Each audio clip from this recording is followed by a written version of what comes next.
souhaite donc la bienvenue dans notre Cité de l'Architecture et du Patrimoine. Pour cet hommage que nous avons voulu rendre à Claude Parent, je salue les membres de sa famille qui sont parmi nous. Je remercie Francis Rambert qui a organisé cette rencontre, ainsi que les participants aux tables rondes qui rythmeront notre après-midi. Certains sont présents physiquement, d'autres le seront par l'image, vous le découvrirez. Je les cite tous. Odile Daigle, Didier Faustino, Loris Gréau, Christophe Joly, François Le Tailleur, Claude Lévesque, Jean Nouvel, Rudy Ricciotti, François Seigneur, Béatrice Simoneau, Youssef Toumé, Paul Virilio et Xavier Veillant. Claude Parent était un homme libre. Votre première table ronde le rappellera. Libre, car il n'y a pas de vérité préétablie en architecture. Libre, car il s'était émancipé des modèles. Ces bâtiments manifestes le montrent, de l'église Sainte-Bernadette du Banlay à la maison de l'Iran, de la maison André Bloch à la maison de Ruche. Libre, car il avait une vision de l'architecture, une vision orientée vers le futur et vers l'art, dans une direction diamétralement opposée à celle de Le Corbusier, dit Jean Nouvel, scénographe de l'exposition que lui a consacrée la Cité de l'Architecture en 2010. Liberté de soi, fruit d'une subjectivité autonome et indépendante, étrangère au consensus et à la docilité, liberté d'un temps où les architectes étaient consultés, écoutés, entendus, respectés. Claude Parent était un auteur, vous le direz, mais aussi un artiste. Sa pensée et sa pratique furent constamment nourries, stimulées, fécondées par une intelligence profonde de l'art et de ses enjeux. La présence parmi vous de nombreux artistes rappelle l'importance, la diversité et l'intensité de ces compagnonnages, avec André Bloch, Nicolas Schoeffer, Yves Klein, Jean Tinguely et tant d'autres, tout autant qu'elle signale les correspondances souterraines qui cheminent dans les profondeurs du goût, dont vous retracerez peut-être les multiples généalogies. Celles des avant-gardes historiques et de leurs utopies fusionnelles y occupent une place centrale.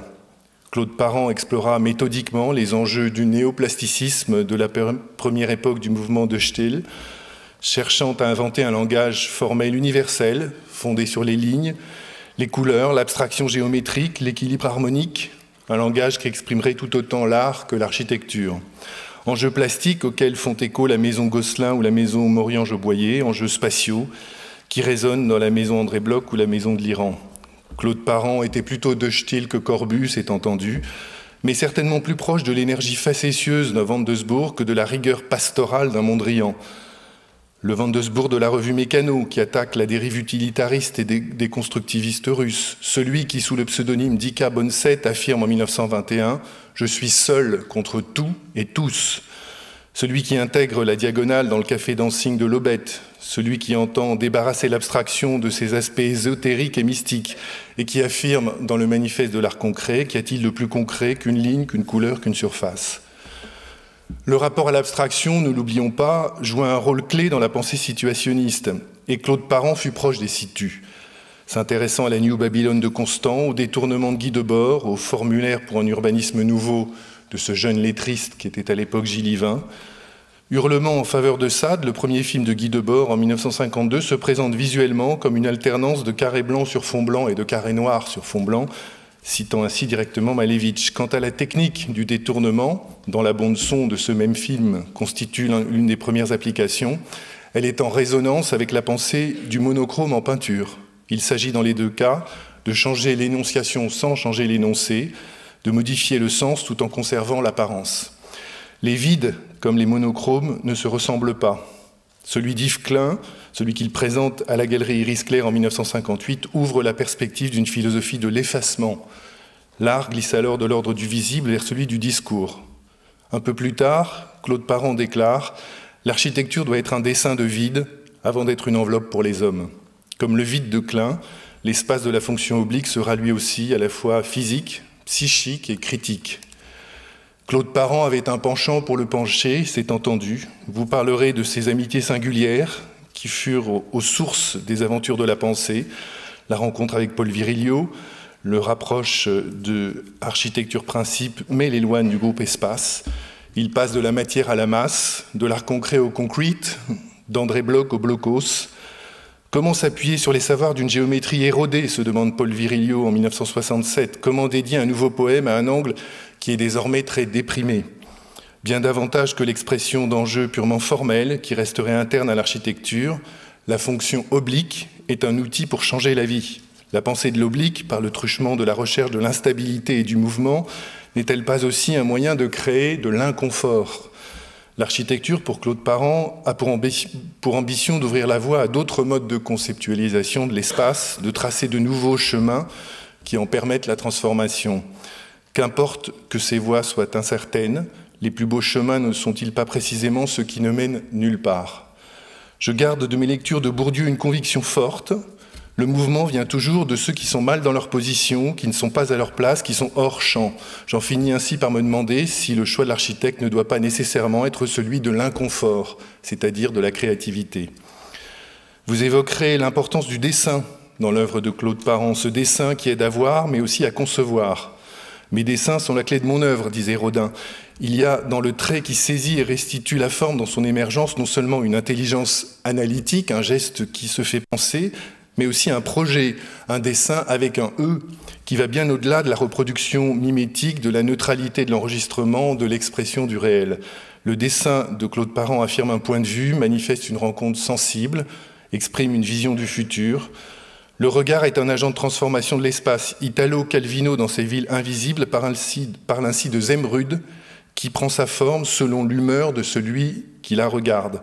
Ainsi en est-il des villes cônes et des villes noires.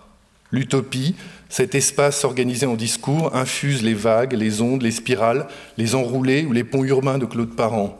Le futur antérieur de la narration utopique y fonctionne à la fois comme fiction et comme représentation. Quant à ces incisions, elles viennent nous rappeler combien la construction même de la modernité repose sur l'idée de coupure. Les paysages dessinés de Claude Parent, comme les toiles de Lucio Fontana, sont incisés non pour les charger d'une négativité destructrice, mais au contraire, pour ouvrir la voie d'une création qui n'aurait plus à se conformer à ces modèles historiques. Comme les Bucchi et les Tagli de l'artiste italien, ils ne maltraitent la matière que pour mieux révéler l'espace. En ouvrant les limites, les dessins de Claude Parent définissent de nouveaux horizons. La ligne de partage que fixe la frontière est certes un acte fondateur. Il n'y a pas d'accès au symbolique sans cette séparation entre un dedans et un dehors. Mais une limite n'est pas une clôture. Suture plutôt que coupure, elle porte en elle la possibilité d'un passage. Dès lors, le rôle de l'architecture, plutôt que de nier les frontières, n'est-il pas de nous apprendre à en franchir les seuils ? Le but de la vie est l'homme, le but de l'homme est le style, disait Théo van Doesburg dans un célèbre aphorisme. De style, justement, Claude Parent n'en manquait pas. Costume à col Mao, chaussures impeccables, cravate aux couleurs vives, Rolls, Jaguar, Maserati. Jean Nouvel, dans l'abécédaire qu'il lui dédie, voit dans l'élégance de Parent une manifestation de sa passion pour l'esthétique. Propos qui font écho à ceux de Baudelaire dans son éloge du maquillage, je le cite. « Je suis conduit à regarder la parure comme un des signes de la noblesse primitive de l'âme humaine. La mode doit donc être considérée comme un symptôme du goût de l'idéal, surnageant dans le cerveau humain, au-dessus de tout ce que la vie naturelle y accumule de grossier, de terrestre et d'immonde, comme une déformation sublime de la nature. » Fin de citation. L'attention au transitoire, au fugitif, au contingent que manifesta constamment Claude Parent constitue autant de signes d'un homme pleinement dans son époque. Sa singularité était universelle, pour cela qu'elle parle tant aux nouvelles générations, votre présence nombreuse aujourd'hui le montre. Pour finir, je forme le vœu que cette rencontre permette, grâce à vos interventions, de retrouver le temps sensible de la présence de Claude Parent parmi nous, mais aussi, grâce à la réactivation de sa pensée et de son œuvre, d'inscrire dans l'avenir l'héritage qu'il nous laisse. Je vous souhaite de beaux échanges et je donne la parole à Francis Rambert.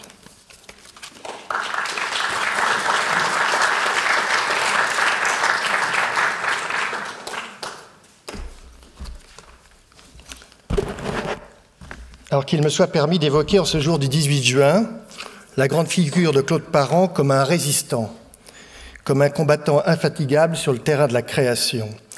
Face au mouvement moderne, il a très vite pris le maquis, ne pensant qu'à renouveler le langage de l'architecture, et pour cela, il s'est allié à des artistes, ça vient d'être dit, Klein, Schoeffer et bien d'autres qui sont dans cette salle. J'imagine déjà son petit rire, bien à lui, entraînant un haussement trépidant d'épaules. Tous ceux qui le connaissaient ont connu cette scène. À sa mort, le New York Times titrera sur la disparition d'un architecte visionnaire. Oui, incontestablement, il y a chez Claude Parent une façon de voir l'architecture. C'est un univers que l'on saurait résumer à quelques bâtiments, sans passer à côté des multiples dimensions du personnage. D'aucuns disent qu'il a fait de sa vie une œuvre. Son incroyable élégance, ça vient d'être souligné encore, à toute heure de la journée, je précise bien, et dans toutes les situations, est partie prenante de son projet esthétique. Rien n'est fait au hasard, tout est pensé, conçu. Et l'on sait à quel point Nad, son épouse, que je salue affectueusement, a joué un rôle si important en la matière. Architecte, dessinateur, caricaturiste, polémiste, Claude Parent est en tout point un architecte exceptionnel. En un mot, un architecte-auteur, au-delà de l'architecture d'auteur. Il faut donc considérer autant l'œuvre graphique que l'œuvre construite. Les deux sont indissociables chez lui, comme chez Roberto Burle Marx. Créateur et provocateur, deux mots qui lui collent à la peau. On se souvient en 1972 de sa façon d'interpeller le public par voie d'affiche, utilisant le réseau 4x3, celui de la pub, pour communiquer sur l'architecture. Voilà une stratégie de communication pas banale. Avenue des Champs-Élysées, boulevard Raspail, rue de Marignan. Il joue ainsi le dessin au texte pour marteler un propos sur la ville qui doit être une montagne, un pont, un paysage. Le passant, alors, n'en revient pas. Même si Claude Parent n'a pas tant construit que cela, peut-être pour avoir trop dynamité ses confrères et les institutions, comme le suggère Michel Ragon, il aura occupé l'espace du débat architectural en prenant des positions critiques, voire des manifestes tout au long de sa vie, une vie marquée par le dessin. Autant de villes imaginaires, de situations spatiales allant jusqu'à défier la pesanteur, nous allons en parler. Quand il ne s'était pas mis en tête de creuser le sol avec de gigantesques scies pour créer Petra la Neuve. Je me souviens des auteurs de bande dessinée demandant qui avait fait ces dessins lors du vernissage de notre exposition BD et architecture en 2010. Fascination pour les dessins, certes. Tous ces dessins étaient extraordinaires, de beaux rêves, pleins de poésie, souligne Frank Gehry, qui avait tenu à venir de Los Angeles pour l'exposition que la Cité lui avait consacrée. Mais le manifeste historique restera sans doute celui de la fonction oblique qu'il imaginera avec Paul Virilio, cette pensée plurielle, comme le dit si bien Bernard Tchoumi. La rencontre et la collaboration avec ce maître verrier devenu urbaniste et essayiste est déterminante. Ensemble, ils fondent le groupe Architecture Principe.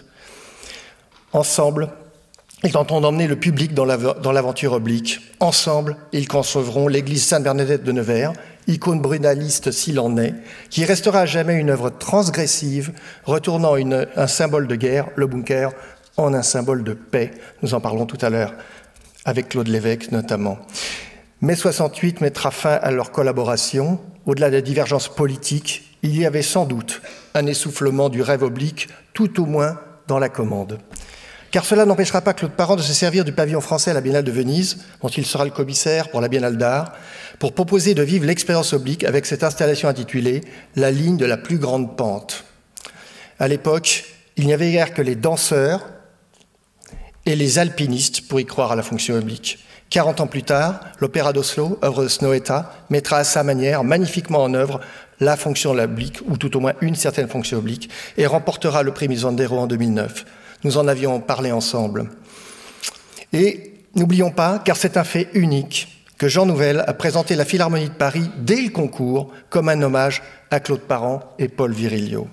Travailler à la continuité de l'espace comme sur la masse, tels sont les axes de réflexion de Claude Parent, qui restera aussi l'architecte des centres commerciaux et des centrales nucléaires, dont il aura fait de ces programmes très fonctionnels deux véritables laboratoires pour l'architecture. Pouvait-on imaginer des centrales avec des pattes de tigre monumentales? Vous avez tous les dessins en tête. Et des hypermarchés avec des rampes obliques. Le centre commercial de Sens sera à cet égard la plus grande expérimentation de la fonction oblique, 120 mètres de long. Elle existe toujours, bien que partiellement fermée. Mais le groupe Carrefour a eu l'intelligence de le préserver. Donc c'est un lieu fermé, mais accessible à ceux qui en feraient la demande. Il n'aura échappé à personne, par ailleurs, que Rem Koolhaas rendra hommage à Claude Parent et ses rampes à la Biennale d'architecture qu'il dirige en 2014 sur le thème Fundamentals. La fonction oblique devient donc fondamentale. La dernière apparition publique de Claude Parent fut à la mi-janvier, on s'en souvient tous, non sans émotion, lors du vernissage de l'exposition Musée à venir à la galerie Azedine Alaya à Paris, proposant un ultime face-à-face entre Parent et Nouvelle. Je terminerai cette courte introduction par une citation de Claude Parent, tirée de son livre « Portrait d'architecte », en fait, un autoportrait en ce qui le concerne. En fait, l'architecture est pour moi un prétexte, celui de vivre ma liberté. Nous allons parler de l'homme libre. Une liberté sans autre implication, presque ni Dieu ni maître. Paul Chemetov me décrivait comme un anarchiste de droite. Quelle stupidité, quelle formule creuse. L'architecture est un art soumis à tant de contraintes et de contingences qu'il vous pousse à transgresser les règles, à déjouer le pouvoir de l'argent, à casser les habitudes, à franchir les barrières politiques et sociales dressées par ceux qui se font une idée fausse de notre bonheur. C'est bien l'architecture seule, qui, par sa nature même, me pousse vers l'anarchie. Moi, j'ai bien trop peur, je n'ai rien d'un héros. Voilà.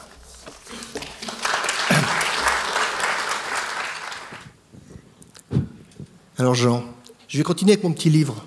Vous avez tous eu ce livre, les portraits d'architectes impressionnistes et véridiques. Voilà, j'ai retrouvé le portrait par Claude. Et tous ceux qui vont passer là, je vais essayer, mais juste un court extrait. Vous n'aimez pas les stars, dit-il. Mais n'est pas star qui veut. Il faut un physique, du style, du panache. Il faut du courage, se foutre des autres et du qu'en dira-t-on. Notre homme sait poser, ça s'apprend peut-être, mais c'est mieux d'être doué. Il a pour lui la taille, l'allure et la corpulence. De sa démarche lourde, il occupe l'espace, les manches retroussées sur l'avant-bras velu, il assure. Il faut lui dire merci pour la réalité, pour la modernité, et surtout pour son humour feutré, pour son sourire qui tempère l'oracle qu'il pourrait devenir. Ce que nous ne souhaitons pas, sans cette précaution, il serait imbuvable. On sent qu'entre vous, il y a une histoire, et on se souvient que toi-même, tu avais dit, mais je ne lui dois rien à une certaine époque. Ça,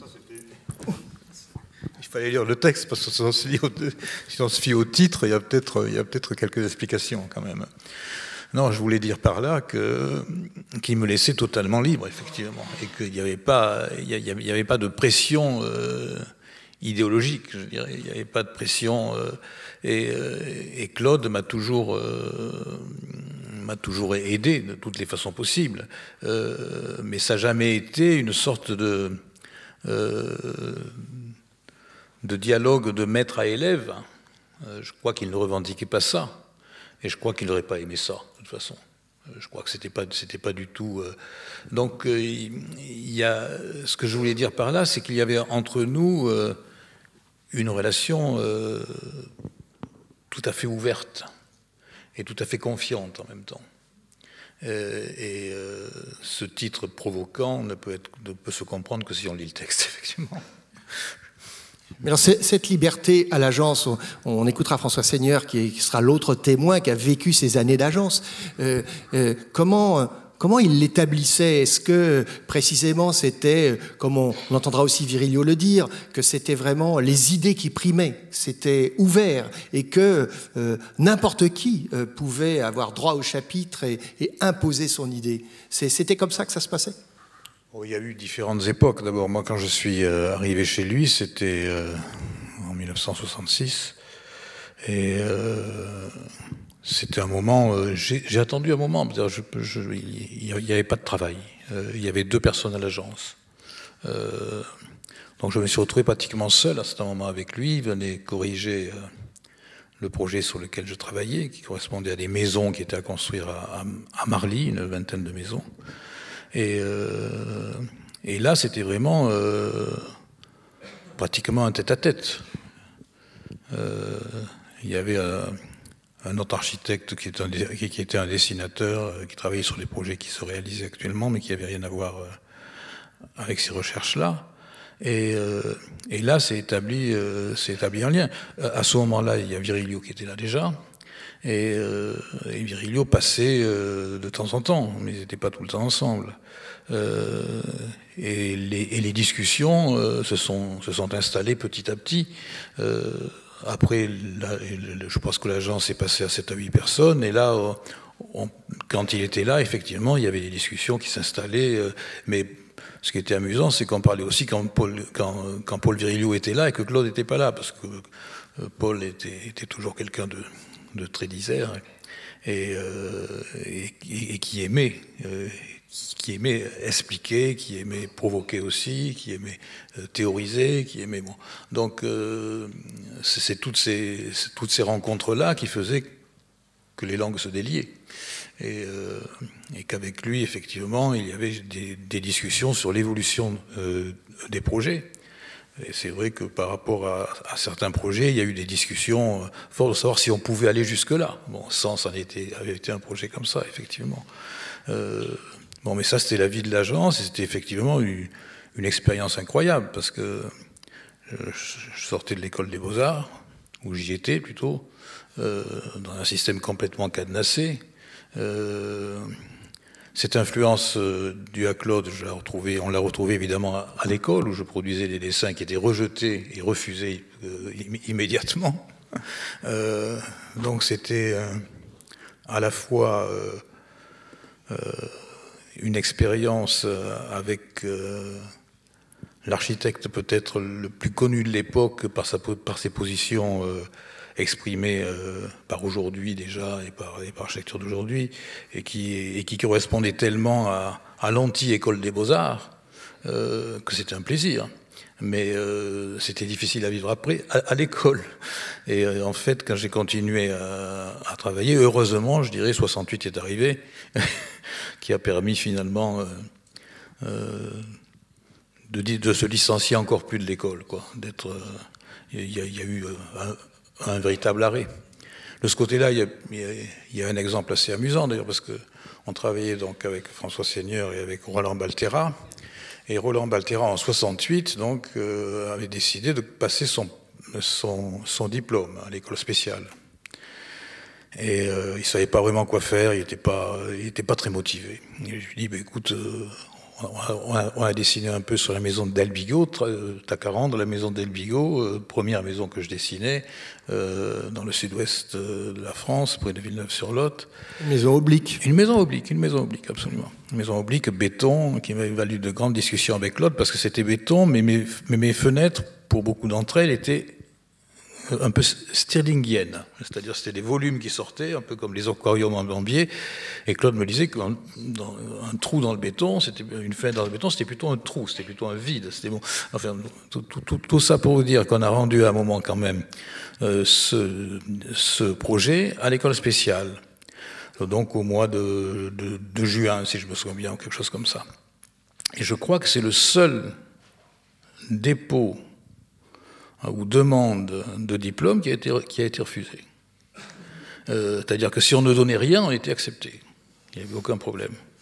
Mais venir avec ça, ça voulait simplement dire que ça a été écrit, qu'on faisait vivre des gens dans un espace fasciste, carrément.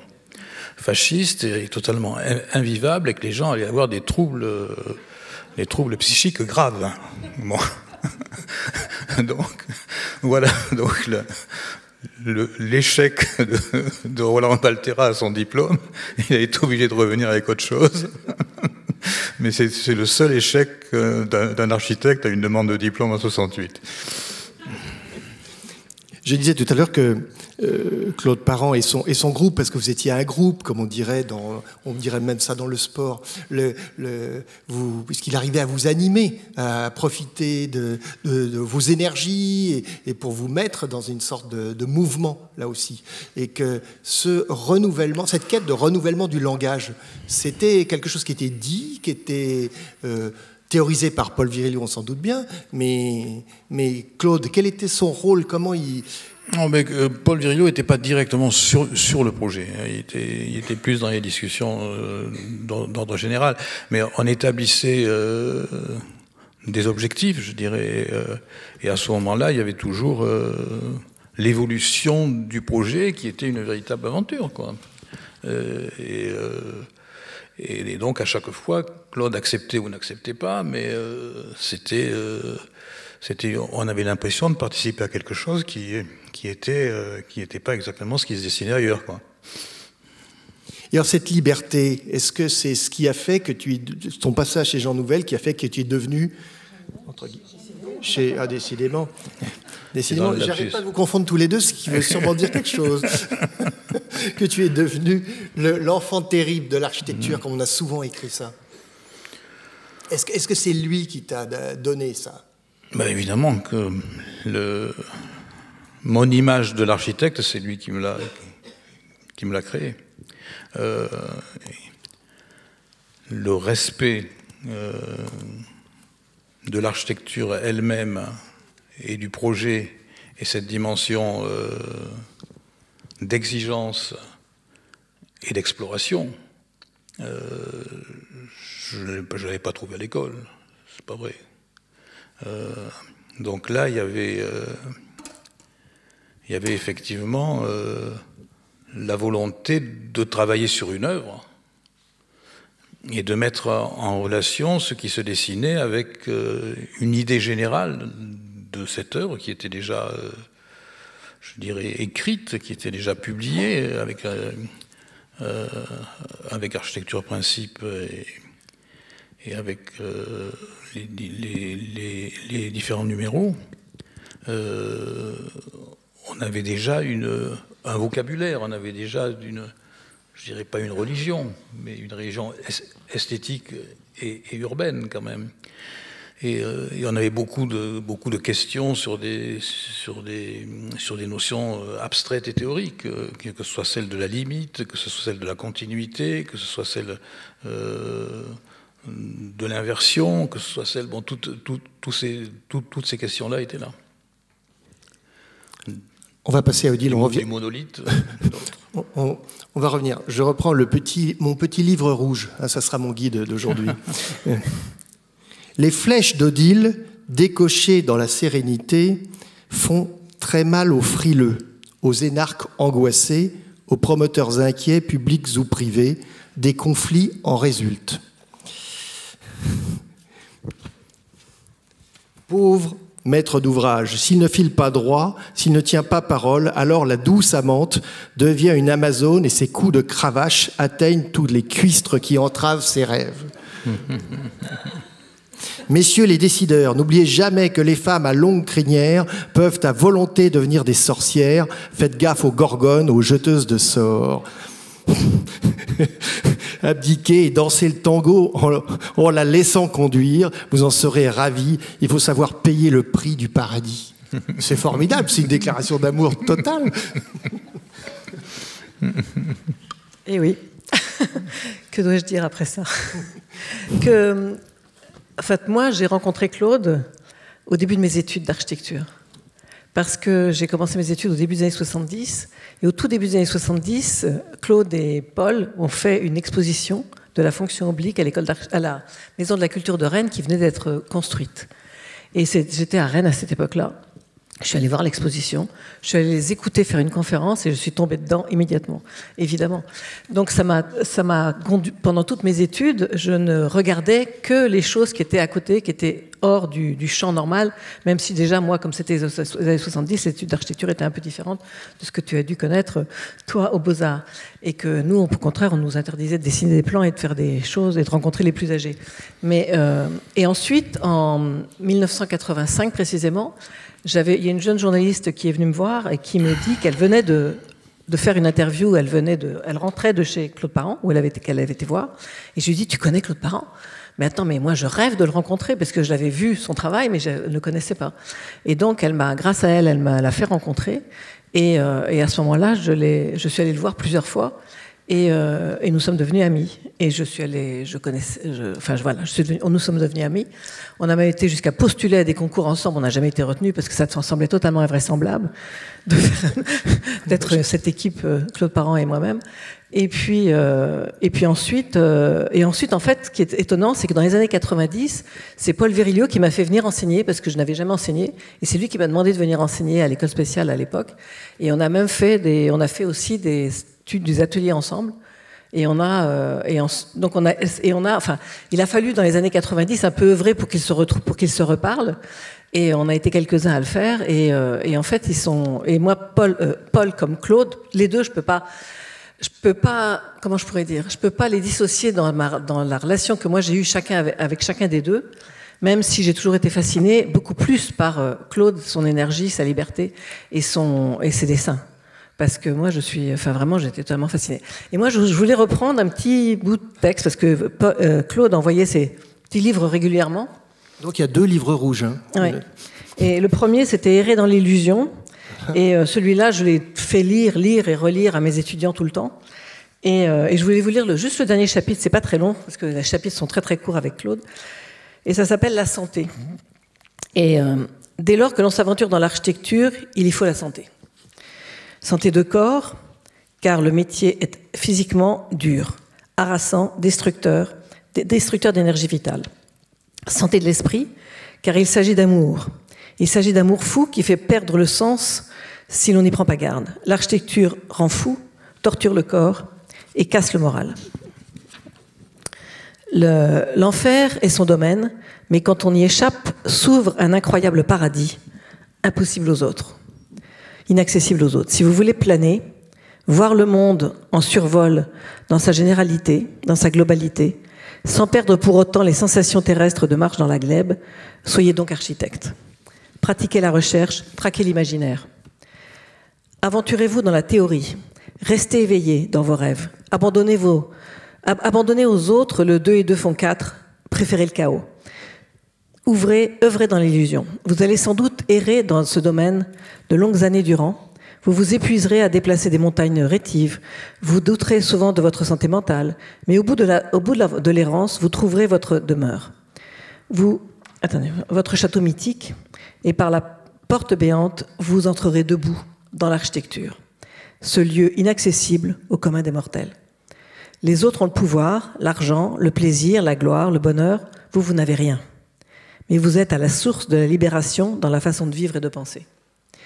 Vous serez mobile, vous déplacerez ce qui ne peut bouger, vous traverserez la Méditerranée, vous basculerez toutes les citadelles, vous rendrez compte continu la surface hachée de la planète, puis la fracturerez au gré de vos envies, vous pratiquerez le sans dessus-dessous, vous aimerez le fragment beaucoup plus que le tout, vous serez architecte.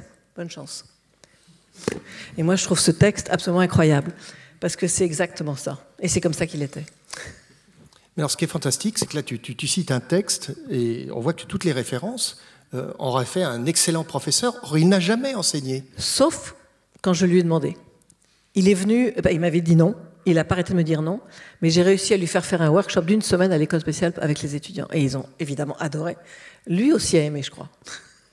Ça a été une expérience unique, je crois. Systématiquement. Ça s'est jamais refait? Ou peut-être à jamais. UCLA Non, jamais. Et comment tu expliques ça, Jean, que précisément il n'ait jamais eu envie de transmettre par... c'était pas son monde, Claude était un opposant déjà par rapport à l'école. Le principe de l'enseignement était déjà gravement atteint par sa propre expérience, je crois. Donc effectivement, c'est quelqu'un qui n'a pas enseigné. Je comprends d'autant plus ça que c'est exactement ce que j'ai fait aussi. Et que la seule fois où j'ai enseigné, c'est à l'école spéciale, à la demande de Paul Virilio, qui me l'a demandé 10 fois, et je viendrai pour 3 mois visiting, et puis ça sera fini. Moi, c'était pour d'autres raisons, parce que j'avais des parents enseignants, et quand je considérais qu'enseigner, c'était vraiment révéler les élèves à eux-mêmes, et pas inculquer quelque chose, quoi. Et que pour ça, il faut vraiment passer son temps à ça. Il faut connaître très bien les élèves, être très très longtemps avec eux. Donc c'est une certaine conception philosophique de l'enseignement, je dirais. Claude, je crois que c'était effectivement pas son désir premier. C'est en ce sens-là d'ailleurs que le fait de travailler avec lui et avec Paul à certains moments dans cette agence était un privilège absolument insensé, quoi. Non, mais il ne faut pas oublier aussi que tous les étudiants, tous les jeunes architectes, toutes les personnes qui sonnaient à sa porte, il les recevait. Donc, et quelque part, il leur disait « je vous vois une demi-heure », il leur donnait 2 heures. Mais en fait, c'était vraiment quelqu'un qui recevait tout le monde et qui aimait recevoir les jeunes. Ça, c'est important. C'est vrai. Parce que ça fait partie, c'est une forme de transmission. Donc, c'est peut-être pas enseigné, mais c'est la même façon. Non, mais ça, c'est totalement vrai. Hein. On en est tous le témoin. À chaque fois qu'on allait chez lui, il y a quelqu'un qui en sortait. C'est souvent des jeunes qui venaient là et il leur consacrait un temps, mais considérable. C'était d'une générosité formidable et, je soulignerais, à un niveau international. C'était pas uniquement un petit cercle franco-français de gens autour des disciples de Jean ou je ne sais quoi. C'était pas ça. C'était pas uniquement. Ça venait de partout. Donc ça voulait dire quelque chose. Il représentait quelque chose. On en parlera beaucoup dans la troisième table ronde de ça, mais vous venez déjà de répondre. Mais alors toi, Odile, sur la liberté, là, vraiment, parce que ce que tu disais, là, je réécoutais pendant l'exposition, on avait fait des témoignages, et tu disais, ce qui est fantastique, c'est quand on va chez lui, il a encore plus, on va chercher de l'énergie chez lui, puisqu'il en a encore plus que nous, donc il nous amène toujours à ne jamais lâcher, à jamais renoncer. En fait, c'était là, alors que c'était pas quelqu'un d'intransigeant, mais finalement, il poussait tout le monde à une sorte de radicalité de la position jusqu'au bout. C'était pas quelqu'un d'intransigeant. En même temps, je pense qu'il était intransigeant avec les cons, avec les stupides et avec les gens qui étaient doctrinaires. Donc, je pense que par rapport à ça, c'était pas supportable pour lui. Donc, on peut pas parler d'intransigeant, je sais pas, mais en tout cas, c'était pas supportable. Donc, c'est sûr que. C'était quelqu'un d'exigeant quand même. Extrêmement exigeant. Et avec qui on faisait avancer les choses, qui n'était pas content à certains moments, etc. C'était pas tout rose. Non, c'est sûrement pas. C'était mais une même bagarre à chaque fois, peu de temps. Mais il y avait cette exigence d'une tension et d'une. Très peu de temps avant qu'il parte. Il m'a dit, en fait, il a dit, on était quelques-uns, qu'il était libre et que la seule chose qu'il était, c'était libre. Et je lui ai dit que c'était pour ça que je l'aimais et que c'est pour ça que moi, je me reconnaissais dans cette liberté. C'était clair. Donc je suis désolée d'être qualifiée de gorgone, mais la gorgone, elle est prête à tout aussi.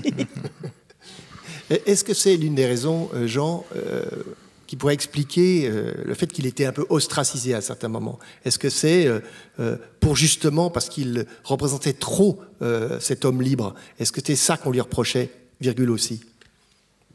Je pense que c'était les centrales nucléaires que beaucoup de gens n'ont pas digérées. Je pense que c'est les centrales nucléaires, le fait qu'il ait travaillé sur les centrales nucléaires, beaucoup de gens ne l'ont pas digéré. Moi, je crois que c'était quelqu'un de tellement engagé, avec des propositions tellement fortes qui provoquait automatiquement. C'est quelqu'un qui ne faisait pas de concession de ce côté-là, d'ailleurs. Il n'y avait même pas de discussion, quoi. C'était comme ça. Et en plus, il n'a jamais été démagogique le moins du monde. Il a toujours assumé des propositions qui étaient quand même à l'opposé du bon goût bourgeois moyen, ça faisait hurler tout le monde finalement. Que ce soit le béton brut traité comme ça, que ce soit l'oblique, que ce soit ou les monolithes, ou la masse, ou les références, ou les connotations avec l'architecture militaire, si on parle de certains projets de l'époque. Tout ça, c'était pas populaire quand même, faut pas exagérer. C'était populaire dans un certain milieu intellectuel, mais si on regardait ça à travers la grande presse, ou si on regardait ça à travers les réactions que pouvaient susciter un certain nombre de projets, pour lui, c'était effectivement très difficile de gagner un concours à ce moment-là. C'était une chose quasiment impossible, quoi. C'était pas du tout la pensée dominante, hein. Donc il y avait et donc ça, est-ce qu'on peut appeler ça de l'ostracisme? Je sais pas, mais en tous les cas, c'était, pour moi pas, mais c'est une position sincère qui ne dégageait pas une adhésion immédiate. Il fallait entrer dans les choses, il fallait essayer de comprendre, il fallait s'imaginer, il fallait... ce sont des propositions radicales. Moi, je crois qu'il a été ostracisé parce que j'ai entendu tellement de fois des gens de sa génération parler contre lui, contre ce qu'il était, contre ce qu'il représentait, contre la façon dont il faisait l'architecture, contre ses positions, c'était pour eux quelque chose qui leur donnait de leur ticker un maximum. En fait, c'était pas possible. Donc je pense que l'ostracisation était presque chez eux normale vis-à-vis de Claude, et que c'est pour ça, sans doute aussi, que sa carrière en dehors du fait des centrales nucléaires, qui était quelque chose d'impossible à digérer, tout le reste faisait qu'il ne pouvait pas... il pouvait pas accéder à la commande. Et Thomas, il accédait difficilement à la commande. Je crois qu'il y avait une fierté de ça, une fierté d'une position souffrance, qu'il défendait avec conviction, ouais. Et qui était son honneur, tout simplement, qui était ça, et c'est son plaisir. Mais il fallait une force quand même. Oui, mais en même temps, c'est douloureux. Parce que c'est douloureux de ne pas pouvoir accéder, de ne pas être accepté, de ne pas être reconnu, d'être tout le temps rejeté. C'est souvent douloureux. Donc c'est pas si évident. Et c'était douloureux aussi pour construire, hein, parce que après il y a la réalité des programmes. Si on parle des programmes un peu banalisés de promotion immobilière par rapport à des choses comme ça, donc il y avait des bagarres avec les clients quand même relativement sérieuses. Mais bon, en général, quand même, c'était quelqu'un d'ouvert dans ces discussions-là. C'est quelqu'un qui recherchait la solution. Et on est arrivé toujours à des propositions qui étaient souvent un peu éloignées de ce qu'il aurait voulu faire au départ, mais qui avaient une exigence, une définition de détail, qui était à chaque fois avec un esprit contrôlé. Oui, mais quand je dis que c'est... oui, mais je pense effectivement... Oui, mais je veux revenir là-dessus, parce que c'est important. Quand il a fermé son agence, c'était pas évident pour lui. Ça a été quelque chose de rude de devoir un jour fermer son agence. Parce qu'on n'imagine pas quand on est architecte. Toi comme moi, c'est pareil. On n'imagine pas qu'un jour on va s'arrêter. Ben, je pense que lui non plus s'imaginait pas qu'il devait s'arrêter un jour, parce qu'il a dû s'arrêter parce qu'il n'avait plus de travail. Et que ça, c'est... On ne parle pas de la même époque en plus. Là, non. Mais enfin, je parle de la fin, moi.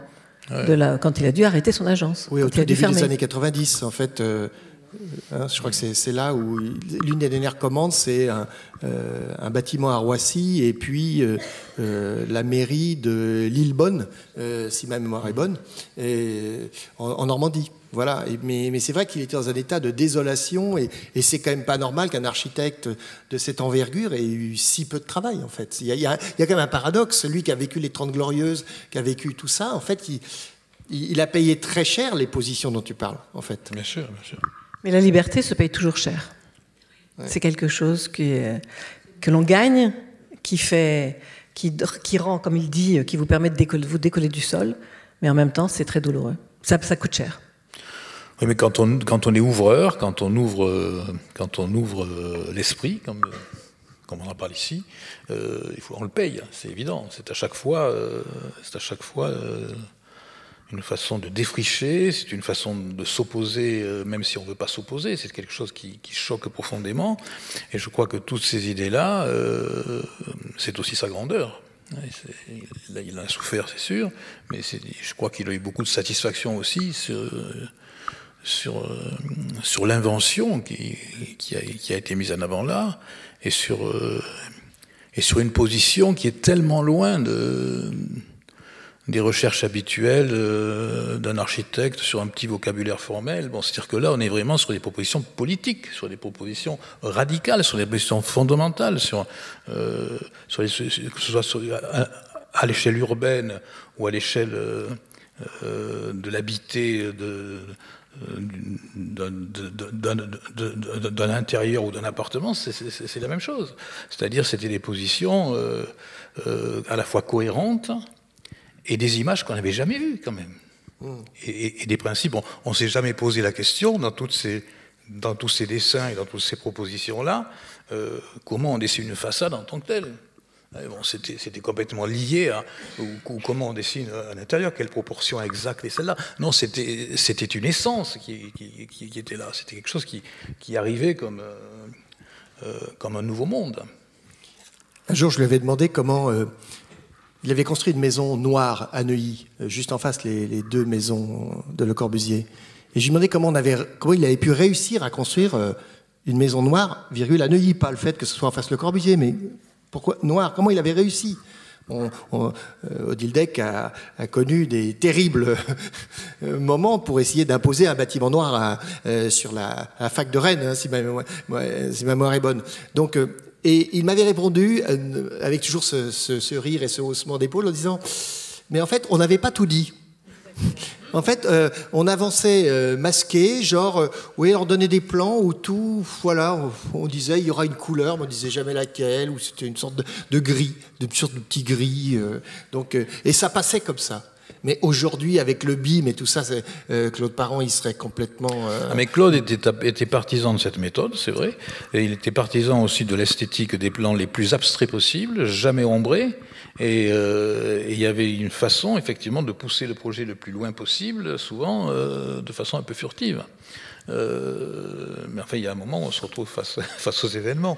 Mais je pense que c'était une question aussi liée au côté le plus direct de l'espace et de l'architecture, qui ne s'accommodait pas de fioritures ou de petites choses sur le côté qui aideraient à le faire passer, quoi.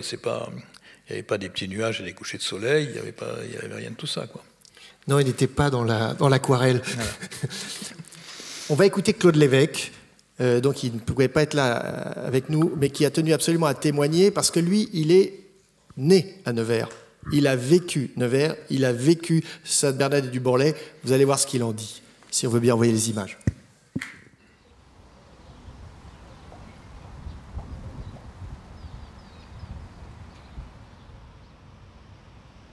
Bon, j'étais jeune, hein, quand on est arrivé au Bourlay, c'était en 67, 68, au moment des événements de mai 68, où on a commencé à aménager ici.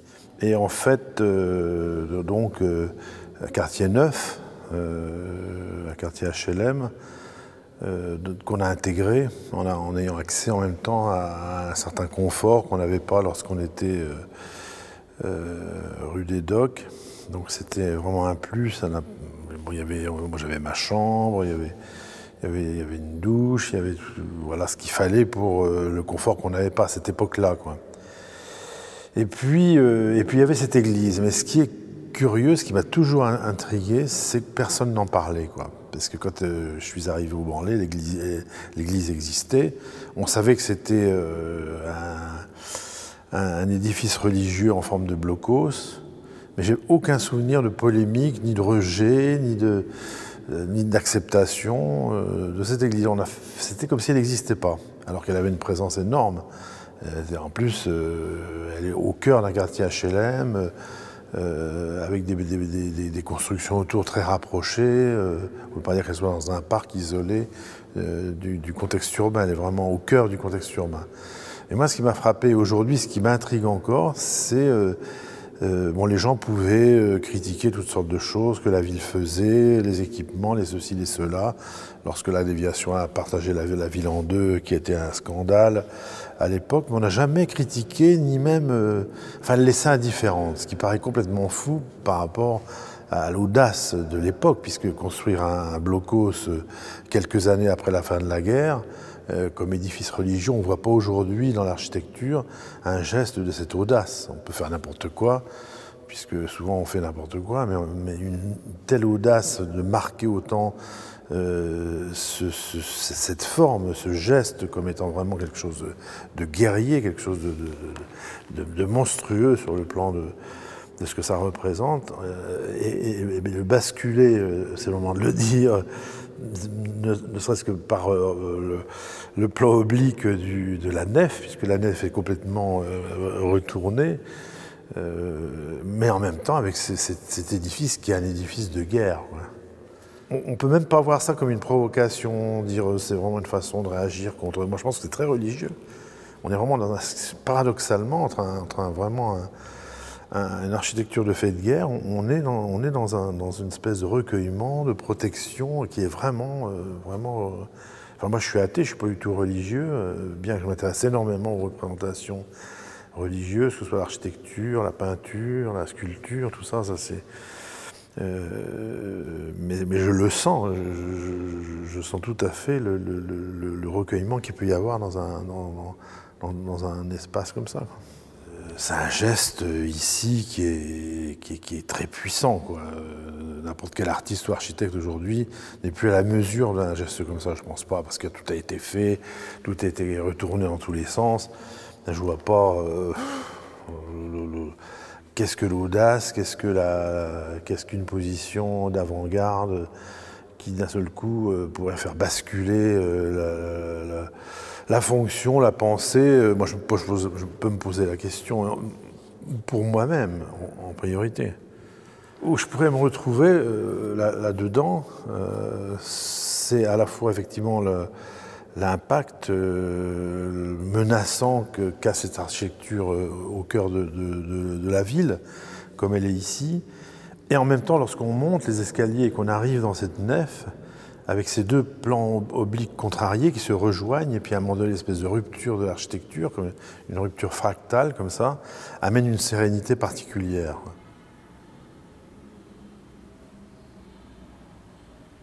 Donc à la fois, il y a la sérénité, comme une espèce d'espace isolé, de protection, comme ça, et puis la dureté de l'extérieur, comme un acte guerrier, hein, de l'architecture brutaliste et tout ça. Donc moi j'aime bien un peu ces antagonismes, de ne pas être toujours que dans le violent, le dur, bien qu'on est amené dans le monde d'aujourd'hui, lorsqu'on essaie de le représenter ou de le métamorphoser de quelque manière que ce soit, on est vraiment dans cette brutalité permanente, quotidienne et tout ça. Mais à un moment donné, on a envie aussi de se protéger, puis de retrouver des espaces d'apaisement et tout. Et je trouve qu'ici, je l'ai visité de nombreuses fois, je suis rentré de nombreuses fois dans cette nef, dans cette forme, là, dans cette espèce de forme basculante, enfin vraiment, et vraiment d'une très très grande sérénité, quoi.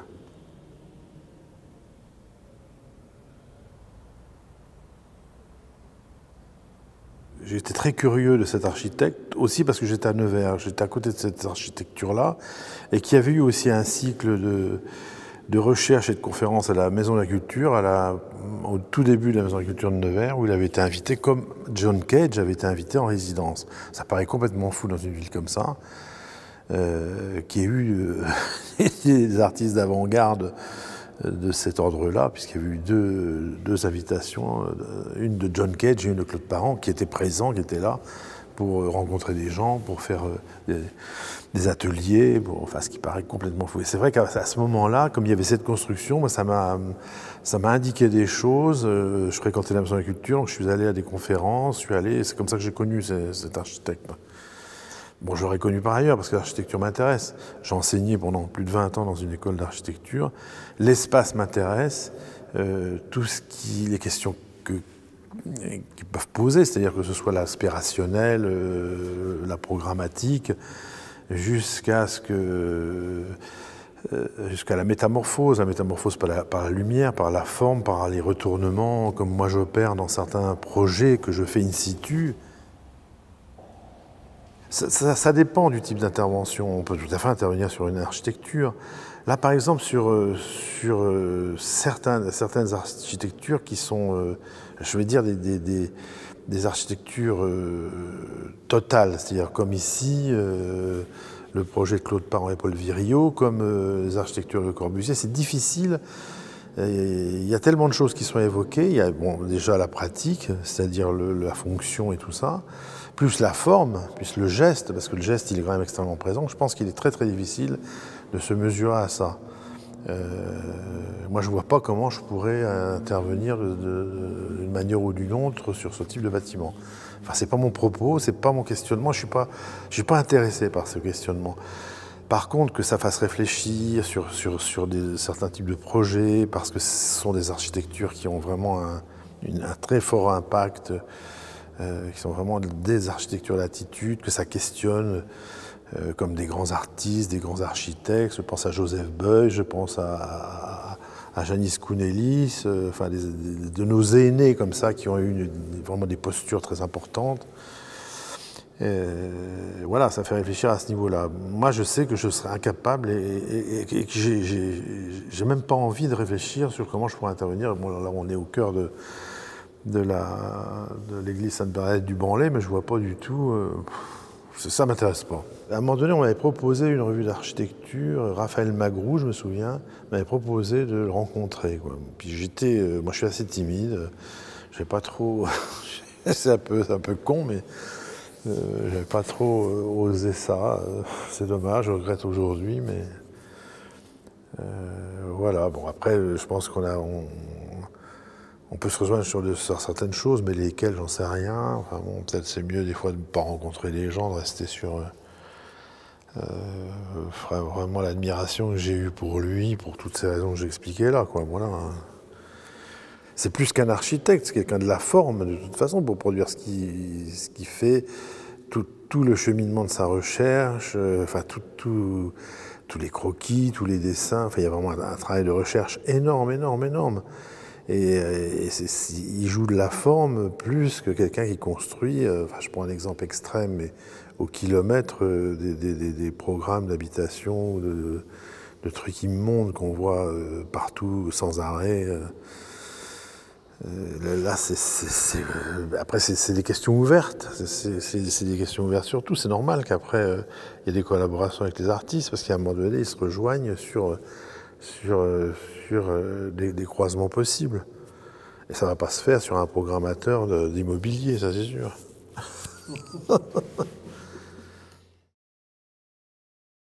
Jean, le mot avant-garde a été lâché. Hein, nous, on ne s'était pas risqué sur ce terme, mais ce qui note aussi, c'est l'évidence de la coopération avec les artistes. Est-ce que quand tu étais à l'agence, c'était vraiment quelque chose qui était du quotidien, ça? Est-ce que Yves Klein et les autres venaient, chauffeurs? Est-ce qu'ils débarquaient à l'agence? Vous alliez les voir? Comment ça se passait? Non, les artistes, ils les rencontraient en général seuls, je crois, pour l'essentiel.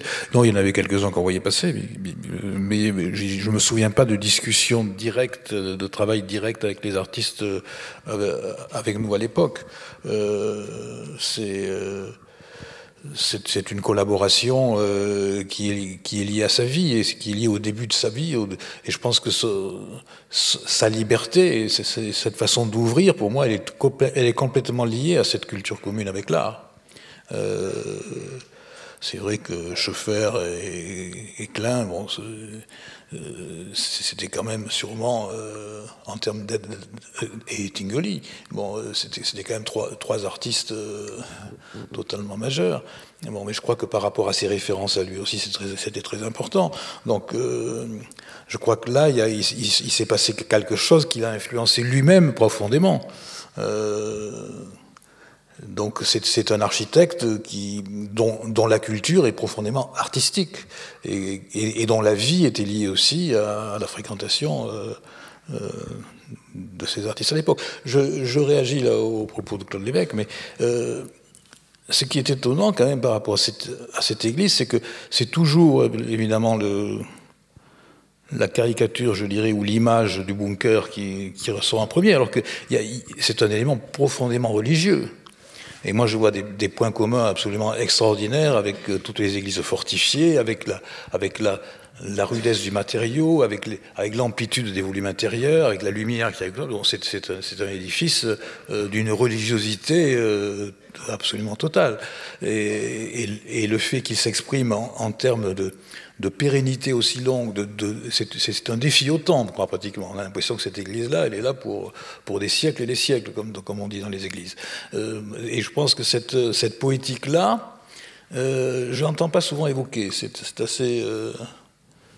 Non, c'est vrai, c'est pour ça que j'ai trouvé que le témoignage de Claude Lévesque, qui précise bien qu'il est athée, l'émotion qu'il ressent, il y a quand même quelque chose de très très fort dans ce bâtiment. Donc ça c'est intéressant. On va parler très vite avec Xavier Veillant de comment il est intervenu dessus, mais je rappelle que Claude Parent disait que son bâtiment préféré, c'était le Toronnet. Il disait que c'était l'abbaye du Toronnet, justement parce qu'il y avait cette continuité à la fois spatiale et cette continuité de matériaux absolument extraordinaire. Donc c'était la référence romane, donc ce qui rejoint tout à fait ce que tu viens de dire. Alors Xavier, vous avez eu l'immense responsabilité de toucher à cette église si iconique, comment un artiste que Claude Lévesque a bien dit que lui, il n'aurait pas su faire. Comment vous prenez le sujet? Comment ça vient, cette histoire? Me voilà bien. Non, d'abord, je me rappelle de Claude qui m'avait raconté, quand je travaillais sur ce projet, qu'il venait jouer au foot sur les portes en aluminium qui étaient pensées pour être en cuivre au départ, je crois. C'est Christophe Joly qui est là, pourra préciser ça après. Donc c'est un lieu qui a une réalité, qui a une autonomie aussi. Je pense qu'il y a quelque chose d'assez... Moi, je suis venu à Claude Parent par les maquettes. C'est-à-dire en voyant ces très belles maquettes qui sont au Frac-Centre, qui sont des objets sculpturaux, mais qui sont aussi porteurs d'un projet. Toutes dans la même matière, hein, il faut préciser, c'est très très important. Du bois massif, et il y avait ces trucs étonnants, quoi. Je me demandais ce que c'était. Après ça, j'ai découvert le pavillon qu'il avait fait à Venise, et j'avais une image très floue, je ne comprenais pas très bien, j'arrivais pas à trianguler cette personnalité, en fait. Et j'ai rencontré Claude il y a peu de temps, en fait, presque en même temps que Jean. Donc j'ai fait le portrait pour l'exposition à Versailles. Et il était le premier sur cette ligne d'architecte, ligne chronologique.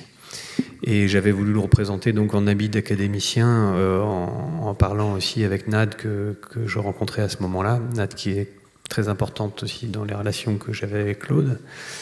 Et je remercie Nad d'ailleurs de m'avoir passé Claude au téléphone alors que je voulais pas le déranger juste une semaine avant sa mort. Et bref, donc en fait, ce qui m'a intéressé chez cette personne et son travail d'une manière générale, c'est une certaine idée française, une certaine idée du panache, une certaine idée de la relation à l'histoire, parce que quand on parlait avec Claude, il parlait comme si c'était le voisin de gens qui appartiennent aussi déjà à l'histoire comme Jean, mais il parlait de Xenakis ou de Le Corbusier. C'était incroyable pour moi, c'est cette possibilité d'interagir avec quelqu'un de très vivant sur cette continuité de l'histoire, qui était pour moi fascinante. J'avais du mal à croire que, oui, il avait dessiné des trucs chez Le Corbusier et qu'il avait côtoyé Xenakis, par exemple. Donc, pour répondre à la question de Claude, en fait, on peut passer l'image suivante. C'est comme ça ? Ouais.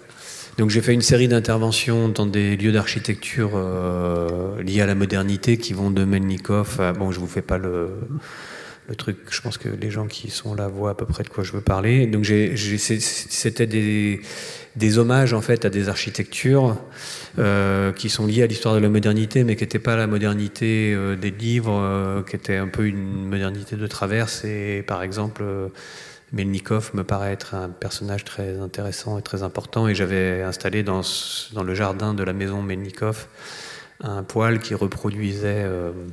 et dans lequel on a brûlé des éléments du jardin qui reproduisaient la maison, et Melnikov construisait des poêles quand il était un architecte un peu délaissé.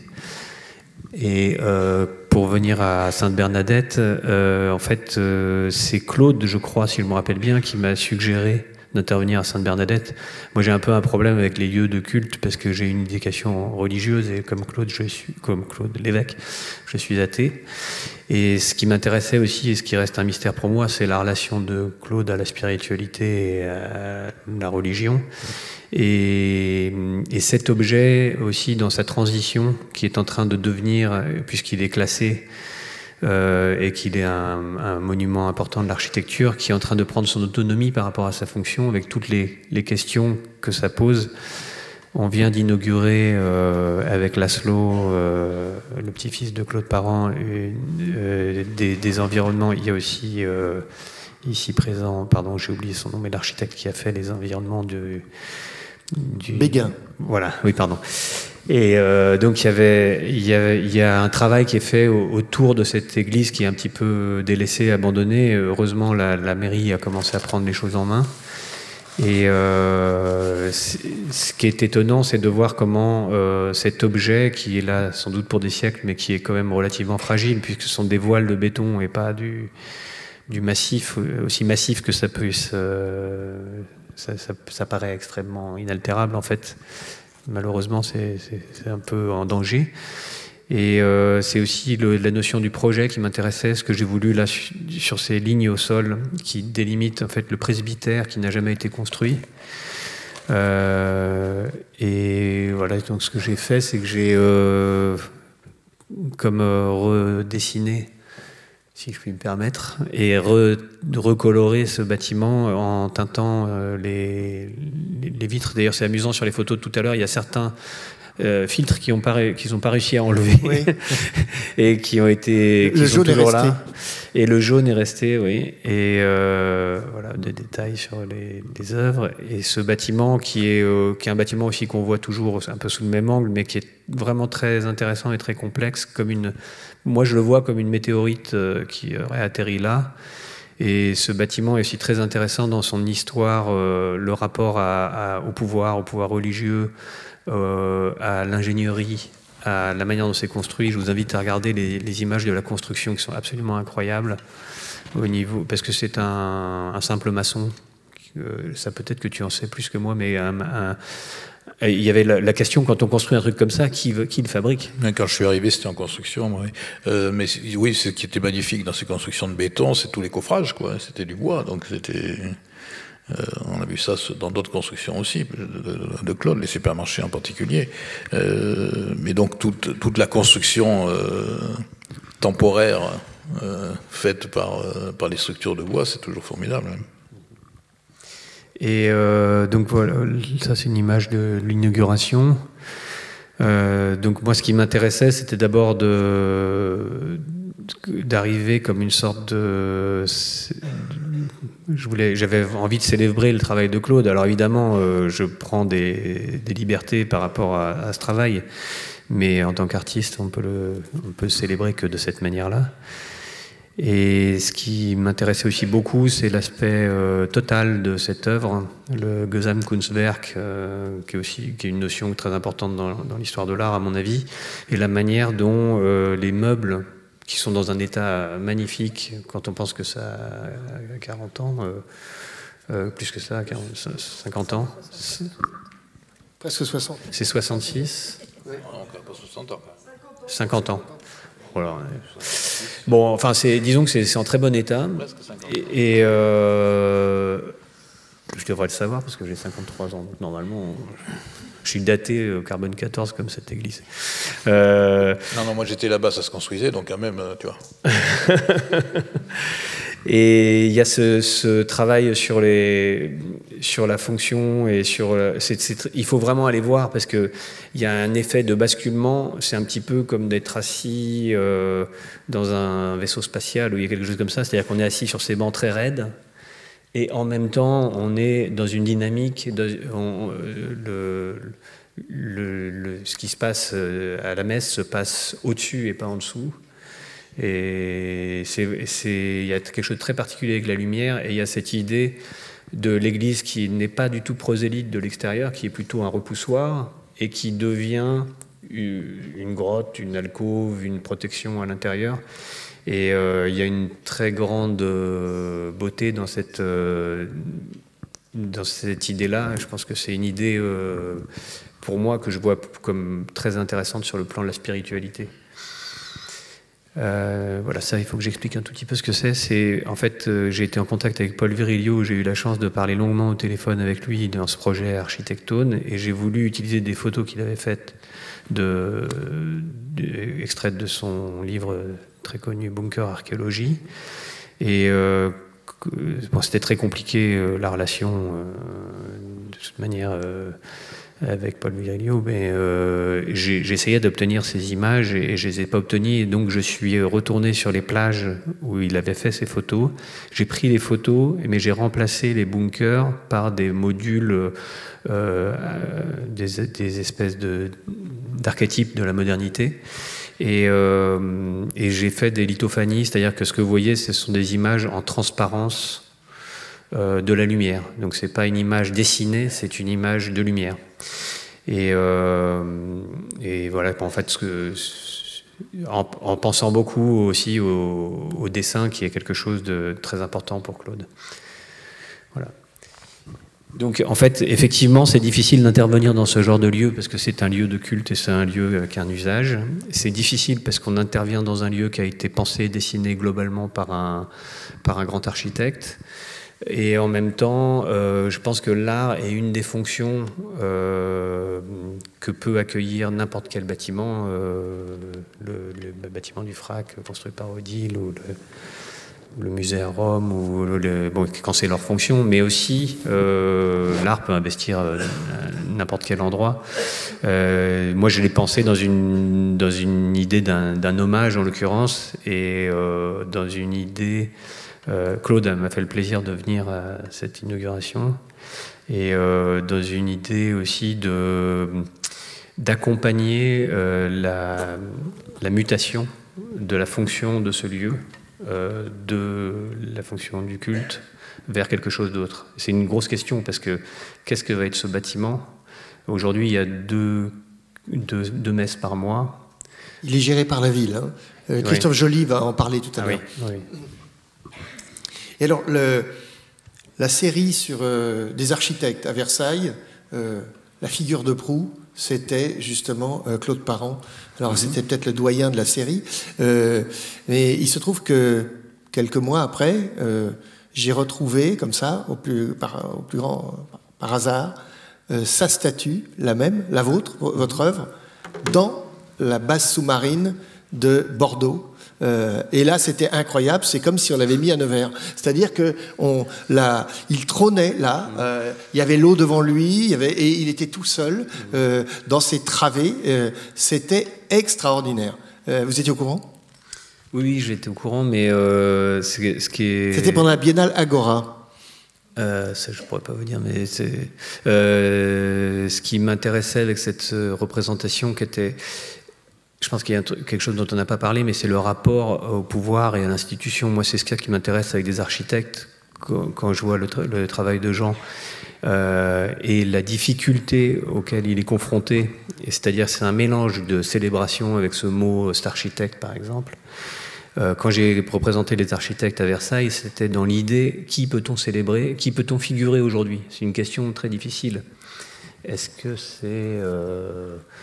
une chanteuse de R&B, est-ce que c'est un homme politique, et en fait, parce que c'était Versailles et par élimination, je suis arrivé, et parce que ça m'intéresse, je suis arrivé à la figure de l'architecte qui accompagnait les jardins de Le Nôtre et le bâtiment de Versailles, etc. Et je trouvais qu'il y avait un élan qu'on ressent quand on est à Versailles, qui était illustré par cette histoire contemporaine de l'architecture, avec Sejima, Renzo Piano, il y a plein de gens sur cette ligne qui sont mon panthéon personnel de l'architecture aussi, mais qui est aussi une image de gens, d'architectes très connus. Et donc il y avait Claude Parent qui était devant, et il était en costume d'académicien, et moi j'ai tout de suite eu l'idée de le faire poser comme ça, parce que je trouve que son rapport à l'autorité est très intéressant, et quand il parlait de ses collègues académiciens, c'était très intéressant à écouter aussi. Et cette reconnaissance qu'il a eue tardivement, il y était très sensible, il aimait beaucoup cette idée de l'apparence, et comme une chose qu'on associe souvent à la superficialité, et c'est faux. C'était une forme de respect très fort dans son apparence vestimentaire, et par exemple le fait il a accepté de poser en costume d'académicien avec son épée, etc. Et ce rapport ce rapport de l'architecte qui a été ostracisé, qui a été à un moment mis de côté, à sa célébration était quelque chose de très important, je pense. Ça vous a fait quoi, et notamment à toi, de voir Claude Parent dans cette série à Versailles et autres? Parce que c'est vrai que là, d'un seul coup, il y avait la statue du commandeur. Il y avait quelque chose de très très fort là, non? Non, mais l'installation était très étonnante quand même, parce que effectivement, la statuaire par rapport à un espace comme celui-là, c'est un exercice dangereux, dangereux et connotatif à certains moments. Et là, bon, sur cette perspective. L'idée des socles hauts et l'idée des socles transparents, finalement, et de la rythmique de ça, et des différences entre les statues aussi liées à ta furtivité capricieuse, je dirais, c'était effectivement un événement... on avait l'impression qu'elles étaient là pour toujours, quoi. Elles n'avaient pas un côté provisoire, quoi. On avait l'impression que ça allait rester là. D'ailleurs, il y a un truc assez drôle, c'est que Claude m'a envoyé, suite à cette exposition, des dessins Oui, parce que j'avais mis sur un socle droit, mais en fait, il y avait. C'est dommage, j'aurais dû mettre une autre photo Il y avait une courbe. Il y avait une courbe, une ligne qui traversait les bassins et le socle de Jean Nouvel la statue de Jean Nouvel avait les pieds dans l'eau et était incliné pour suivre cette courbe. Et je voulais ces socles comme des éléments de célébration, de l'élévation, mais comme des éléments aussi qui sont d'un vocabulaire de la sculpture minimaliste de Sol Lewitt ou d'autres, et comme des open cubes qui n'altèrent pas la vision que le nôtre avait voulu. Donc il y avait un mélange de célébration un peu académique, avec une sorte de chose appuyée, de l'affirmation de la représentation, etc., et en même temps une volonté de mettre tout ça un peu en l'air, et de lui donner une relative fragilité qui est la fragilité des architectes aussi. C'est-à-dire que finalement, c'est peut-être plus difficile d'avoir un rendez-vous avec Jean Nouvel, avec Franck Gehry ou je ne sais pas qui, qu'avec certains hommes politiques par exemple. Mais c'est aussi le lieu du retournement permanent, et les projets les plus gros peuvent s'interrompre à chaque instant, et il y a une espèce d'incertitude comme ça très forte. Libre, alors? Libre? Est-ce que pour vous, il est aussi l'icône de la liberté, parce que vous êtes le plus jeune, et en plus vous êtes...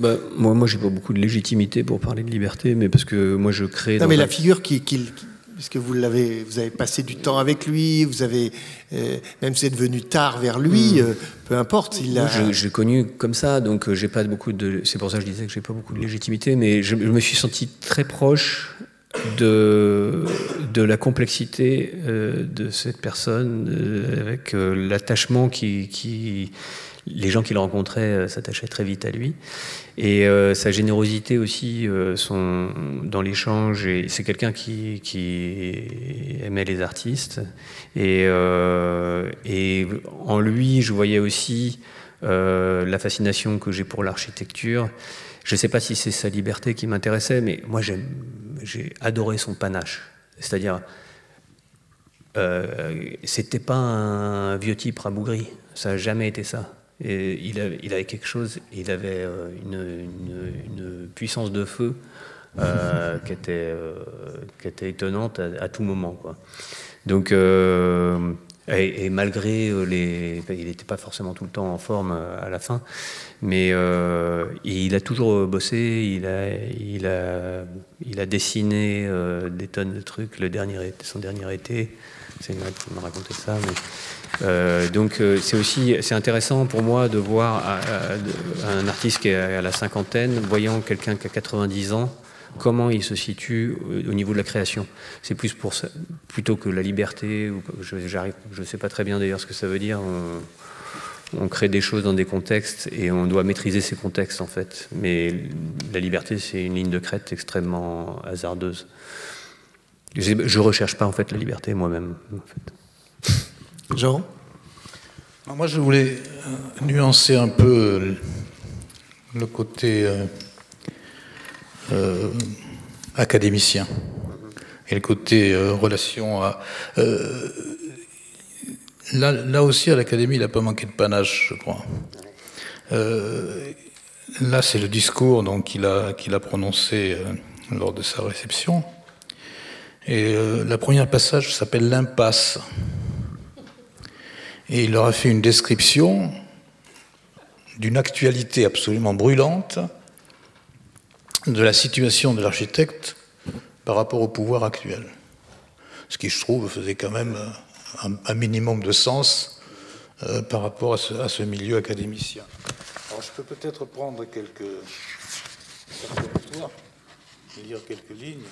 Vas-y. L'impasse. Alors, le discours triomphaliste de la technocratie, qui estime avoir, de par sa formation, une compétence assurée dans la maîtrise urbaine, s'oppose au doute qui, faisant partie de la culture de l'architecte, le guide dans sa façon de penser et d'agir. Pour persister à exister, si peu que ce soit dans ce domaine, l'architecte est obligé de se soumettre, de travailler sous contrainte. Il se borne à répondre de son mieux aux décisions de ceux qu'on appelle aujourd'hui les donneurs d'ordre. Ordre qui relève plus de la recherche du profit immédiat ou de l'exercice de l'abus d'autorité que de l'espérance du sensible. Ce système pratiquement carcéral s'oppose à toute façon intuitive de traiter la ville en déniant à l'imagination d'être le composant essentiel et privilégié de la réflexion de l'urbain. Il bannit l'imaginaire dès l'origine de l'étude, le chasse du projet à seule fin de laisser, je le lis mal, de laisser l'autorité absolue à la démarche rationnelle. Abdiquer sa liberté, se fondre dans une équipe pluridisciplinaire où sa voix est noyée dès l'origine dans les discours impératifs de multiples intervenants qui se réservent de faire la synthèse, tel est le lot de l'architecte aujourd'hui. On le consulte de temps en temps sans pour autant devoir tenir compte de son avis. L'architecte est désormais un consultatif, c'est le prix à payer pour rester un acteur intégré dans l'acte de construire. Mais comme les responsables ne sollicitent de moins en moins ces conseils, l'architecte est devenu un consultatif non consulté. Cette situation est grave, car elle permet à la technocratie suspicieuse de repousser toute pratique imprécise de la fulgurance telle que l'aiment les peintres, les sculpteurs, les musiciens, les écrivains ou les architectes. Dans ce réseau, dans ce réseau de communication, ce qui est mis en place, quand le réseau de communication est mis en place, la ville est faite, et ce ne sont pas les quelques babioles de luxe qu'on laisse comme les restes d'un festin à quelques architectes choisis qui amélioreront un ensemble aussi prédéterminé. Bon, c'est quand même, pour l'instant c'est la plus officielle française, bon, c'est quand même, bon après il a parlé de Jean Balladur, mais enfin c'était quand même envoyé. Et ce qui est le plus étonnant, c'est qu'actuellement, il y a quand même des textes qui se préparent, qui s'élaborent, qui ont été retardés un peu par les événements parce que la communication actuellement n'est pas très forte, mais autour du thème de reconquérir le droit d'architecturer, qui sont exactement ça, qui montrent à quel point l'architecte est de plus en plus marginalisé, de plus en plus mis sur le côté aussi par rapport à des procédures économiques et de décisions qui font que ce sont les entreprises de plus en plus qui choisissent les architectes, et que ces architectes n'ont absolument pas leur mot à dire dans les principales décisions d'architecture à quelque échelle que ce soit. Les grandes questions que posait Claude, en particulier Paris parallèle sur la limite de la ville, par exemple, bon, toutes ces questions-là, toutes ces décisions qui sont essentielles, sont les décisions d'architecture à une autre échelle. Et ces décisions, maintenant, sont prises de la façon dont Claude les a décrites lors de son introduction. Donc ce débat-là, il va revenir, et je pense qu'on prendra quelques-unes de ces citations pour le mettre en perspective.